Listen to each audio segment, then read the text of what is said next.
Je vais parler d'une phase particulière qui est la reconnaissance que nous ne sommes pas la voix dans la tête. Si on devait l'extraire et en faire un personnage, si on devait observer vraiment ce que ça nous dit en permanence à longueur de journée, est-ce que c'est un ami ou est-ce que c'est un ennemi? Et si c'est le critique, le juge, celui qui est source en fait de mal-être, et que c'était vraiment un personnage physique, à ce moment-là, peut-être qu'on prendrait des décisions, la décision de ne plus l'écouter, la décision de s'en détacher, et de ne plus faire attention, de s'en libérer vraiment, de ne plus faire attention à ce que ça nous dit, et d'aller voir ailleurs, vraiment, de lâcher prise de ce personnage qui serait néfaste, maltraitant. Donc, mais là, comme c'est un ennemi de l'intérieur et que c'est notre voix et qu'on est habitué, par habitude, on écoute tout ce qui se raconte, sans prendre vraiment le temps de réaliser que, en fait, il y a possibilité de faire abstraction de cette négativité également.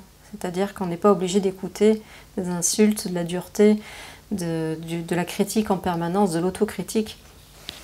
Donc, il y a cette phase de réalisation que je ne suis pas la voix dans la tête, je suis ce qui est conscient. Je suis ce qui est, il y a bien un témoin qui est conscient et qui écoute cette voix qui s'exprime. Peu importe ce qu'elle dit, ce ne sont que des histoires. Il y a bien quelqu'un qui écoute ces histoires et qui en déduit une identité. Et pourtant, tout ce qui est dit, ce ne sont que des histoires. Et si on devait changer, ne serait-ce qu'un tout petit peu de point de vue, et on en change tout le temps de point de vue, il n'y a rien qui soit vraiment écrit, stable et solide. Au fil d'une vie, notre perception change constamment. Alors pourquoi donner autant de sérieux à l'histoire qui se raconte à un moment donné? Et l'histoire, en fait, on arrête de lui donner du sérieux dès lors qu'on se rend compte qu'au présent, lorsqu'on laisse tomber l'histoire, lorsqu'on est vraiment au présent, il n'y a pas de problème. Et on oublie momentanément, finalement, qu'il n'y a pas de problème lorsqu'on est à nouveau happé par l'histoire qui se raconte. Mais si on revient à l'essentiel, si on revient à l'instant présent, il n'y a pas de problème. C'est là qu'est la paix, c'est là qu'est la complétude. C'est pas dans ce qui va se raconter. Et donc notre souveraineté, elle se reprend dès lors qu'on attache moins d'importance à ce qui va se raconter, à l'histoire qui se raconte. Ça ne veut pas dire qu'on va arrêter de faire des projections, on va arrêter de vouloir, d'avoir des envies, des élans, de faire des plans, et d'analyser, de créer, de diviser, de segmenter. En fait, c'est de la création, tout ça, mentale. Mais il n'y a rien de mal dans tout ça, absolument, vraiment rien. Là, je fais une différence avec, en fait, l'autocritique intérieure à qui on donne de l'importance et qui n'est pas ce que nous sommes. Donc il y a vraiment une différence entre le mental qui est utilitaire et l'identification qui en découle.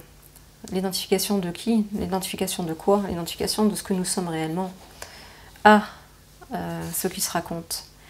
Et donc cette phase vers un éveil spirituel éventuel, c'est très important. C'est une phase où en fait, on se détache de cette voix, on prend de la distance par rapport à ce qui se joue, à ce qui se raconte, et on arrive à une forme d'équanimité par rapport à tout ce qui se raconte vraiment.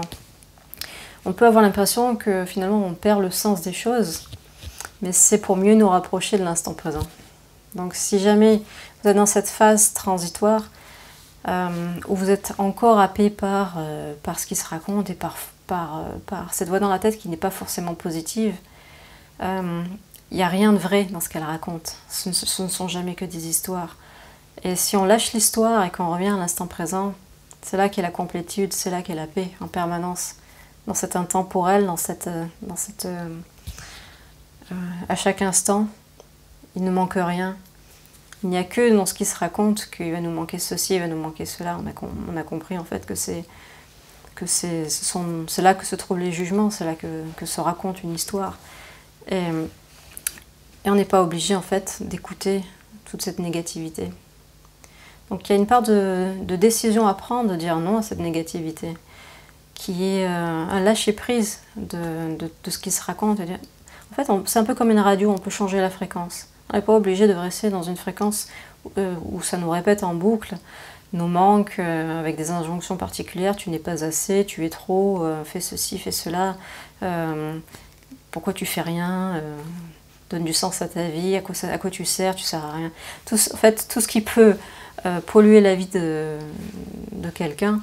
En fait, la liste est tellement longue, mais il m'arrive parfois d'être en conversation avec certaines personnes qui me contactent et qui sont dans cette phase assez troublante, assez inconfortable, où finalement il y a déjà un ancrage dans le présent et en même temps il y a encore cette croyance que ce qui se raconte c'est réel, ou qu'il y a encore de l'attention donnée à cette négativité.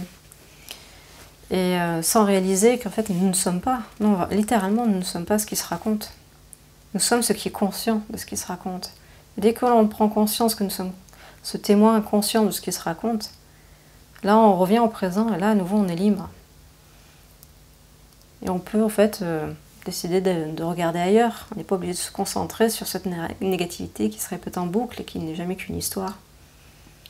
Une histoire. C'est au présent que se trouve la liberté. À une prochaine vidéo.